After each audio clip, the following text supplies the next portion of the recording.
I do believe there is a massive skills gap in cybersecurity roles out there at the moment, and a lot of businesses are looking for young, newly skilled students ready to go into those roles. And the Cyberbit platform just lends itself well in education for that purpose, so that we can upskill our students in those areas. And because of the practicality of it, the students really love it. Cybersecurity often means working under pressure. It's really important that our students understand this and are trained to perform in that environment.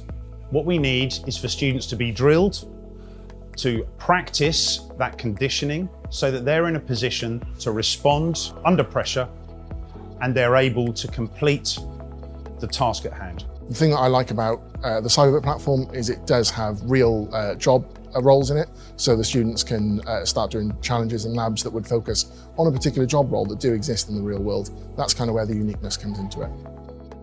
My hopes for the future would certainly be a more workplace-ready cohort of graduates that come out of colleges like this. Through programs like this, people can just come out into the workplace, hit the ground running day one, and have the most impact.